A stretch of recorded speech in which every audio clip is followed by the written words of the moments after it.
ఖాళీగా ఉంటే చాలు పాగా వేస్తాం. అది ప్రభుత్వ భూమి అయినా సరే డోంట్ కేర్ అంటున్నారు కూటమి నేతలు. మాకే బోలెడు ఆస్తులు, మాకు అవినీతి చేయాల్సిన అవసరం లేదంటూనే తమ అనుచరులతో ప్రభుత్వ భూముల కబ్జాకు తెరతీశారు ఎమ్మెల్యే ప్రశాంత్ రెడ్డి. వీరి అక్రమాలు చూస్తున్న నెల్లూరు ప్రజలు ముక్కున వేలేసుకుంటున్నారు. చేసే వాళ్లకు మాత్రం హెచ్చరిస్తున్నా. అందుకే యాంటీ ల్యాండ్ గ్రాబింగ్ యాక్ట్ కూడా తీసుకొచ్చాను. మీ భూమి ఎవడైనా కబ్జా చేసినా జోలుకొస్తే తాట తీసే బాధ్యత ఈ ప్రభుత్వం తీసుకుంటామని హెచ్చరిస్తున్నా. విన్నారుగా, కబ్జా అనే మాట వినబడదు. కబ్జాదారులపై కఠిన చర్యలు అంటూ స్వయంగా ముఖ్యమంత్రి బీరాలు పలికారు. ఈ మాటలు కేవలం కెమెరాల ముందే. బీచ్లను సైతం కబ్జా చేసేసి ప్లాట్లుగా చేస్తున్న తమ పార్టీ ఎమ్మెల్యేలపైన గాని, కూటమి నేతలపై కానీ ఎలాంటి చర్యలు తీసుకునేందుకు మాత్రం మనసు రాదు ఈ కూటమి సర్కార్కు. నెల్లూరు జిల్లాలో మైపాడు బీచ్ ఆవరణలో ఏకంగా 46 ఎకరాలు కబ్జాకు గురయ్యాయి. ఈ భూముల విలువ అక్షరాల 100 కోట్లు. సముద్ర తీరంలో లేఅవుట్లు వేసి మరీ బహిరంగంగా మేము కబ్జా చేస్తాం, మనల్ని ఎవడ్రా ఆపేది అన్న రేంజ్లో రెచ్చిపోతున్నారు కూటమి నేతలు. కోవూరు ఎమ్మెల్యే ప్రశాంతిరెడ్డి ముఖ్య అనుచరుడుగా చలామణి అవుతున్న మాజీ నుడా చైర్మన్ ద్వారకానాథ్ ఆమె ఆదేశాలతో ఈ ప్రాజెక్టు నిర్మాణం చేపట్టాడు. మాజీ ఇన్ఛార్జ్ మేయర్ రూప్ కుమార్ యాదవ్ ఇందుకూరుపేటలో ప్రశాంతిరెడ్డి వ్యక్తిగత అనుచరుడు కళ్యాణ్ రెడ్డి ప్రాతినిధ్యంలో ఈ లేఅవుట్లోని ప్లాట్లను అమ్మకానికి పెట్టాడు. ఇటు మాజీ నుడా చైర్మన్, అటు మాజీ ఇన్ఛార్జ్ మేయర్, తోడుగా ఎమ్మెల్యే ఆదేశాలతో అధికారులు సైతం నోరు మెదపడం లేదు. ఏ స్థాయిలో ఉన్న అధికారులకు అదే స్థాయిలో ముడుపులు అందాయి కాబట్టే సైలెంట్ అయిపోయారన్న ఆరోపణలు కూడా ఉన్నాయి.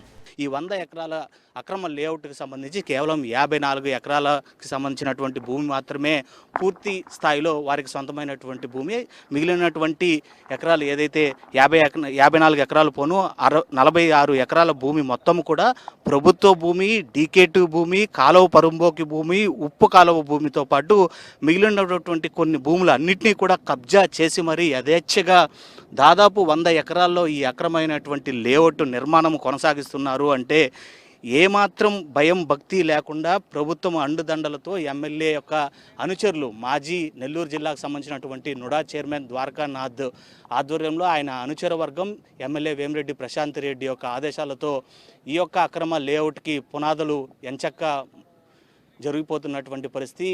ఇందుకూరుపేట మండలం మైపాడు గ్రామ పంచాయతీ సర్వే నంబర్ 624, 624/3, 626 నంబర్లు గల భూమి 6 ఎకరాలు ఉప్పు కాలువకు సంబంధించిన భూములు. సర్వే నంబర్ 623, 625, 634, 635, 639, 641, 642, 646 నంబర్లలోని భూములు ప్రభుత్వ డికేటీ భూములు. సర్వే నంబర్ 640, 643, 645, 646, 647లో సుమారు ప్రభుత్వ పోరంబోకు భూములు.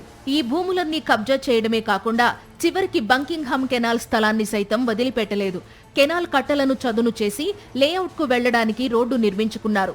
కేంద్ర ప్రభుత్వానికి సంబంధించిన బంకింగ్హామ్ కెనాల్ భూమిని సైతం ధైర్యంగా కబ్జా చేశారంటే వెనుకున్నది ఎంత పెద్ద తలకాయలో అర్థం చేసుకోవచ్చు.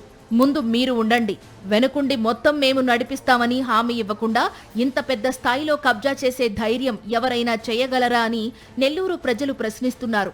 మరి యాంటీ ల్యాండ్ గ్రాబింగ్ యాక్ట్ అంటూ బీరాలు పలికిన చంద్రబాబు ఇప్పుడు ఏం సమాధానం చెప్తారో చూడాలి.